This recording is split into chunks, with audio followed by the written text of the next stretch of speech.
Kebor Multimedia Production.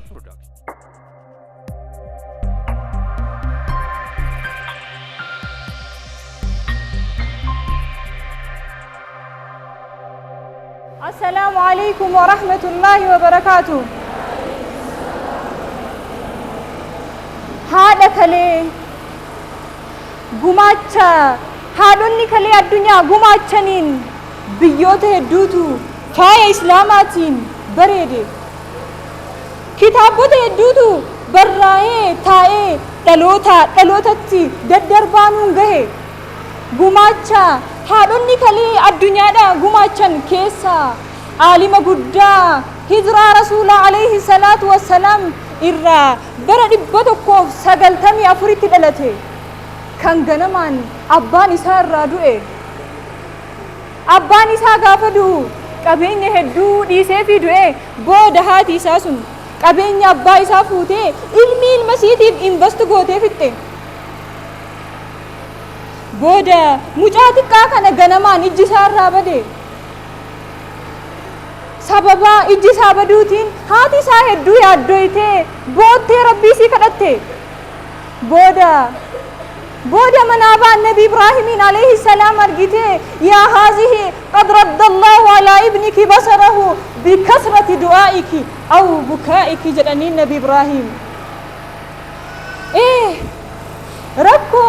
Rakkoon jabaan kamuu quwwaan qabu haadha jabduu qabaannaan ganama wayita lafti bariitee isiin huccuu irraa mulqitu ijji isaa banamee argaa ture. Booda ilmi isii kun aalima guddaa beekamaa ta'e kaayyoon isiis galma gahee biyya Bagdaad qofa keessatti darasaa 20,000tu irraa qaraa jedhan. Hadiisa rasuula alayhi salaatu wassalaam 100 sahiha qofa qomaa qaba. 200 kan sahihan ta'in hadiisicha qofa osoo hin taane sanada hadiisaa wajjin haffazee qomaa qaba jedhan. Aalimni guddaan kun eenyu beektu? Muhammad ibnu Ismaa'il ibnu Ibraahiim yookiin Bukaarii isa jennee beeknu san.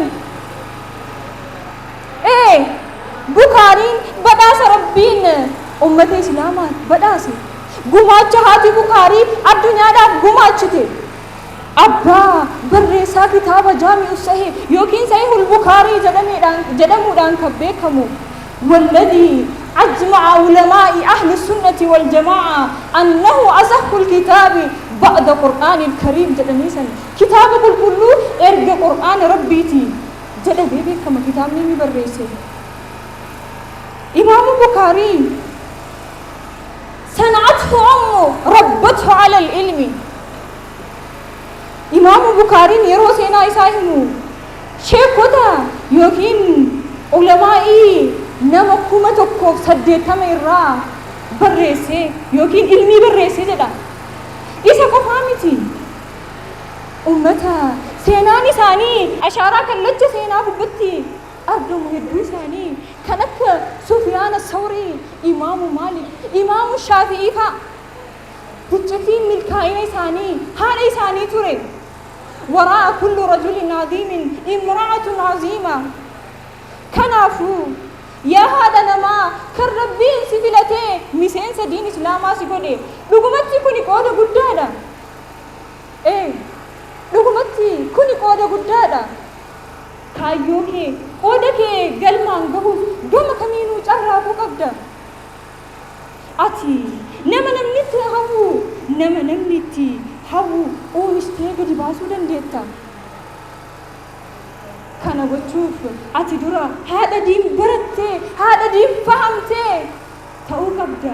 Tan ilma sii beektee jireenyi maal akka ta'e maaliif akka jiraatu tan beeksistu islaamummaaf jiraatee akka inni islaamummaaf du'u gochuu danda'uu qabda. Wayitan kana jedhu haadhotii heerumanii ilmaan argatan qofaaf miti.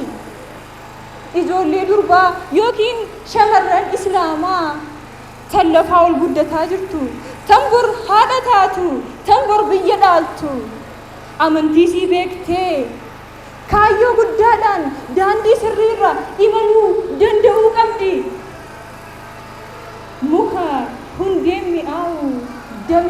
بويتي جت متيرة ورمان.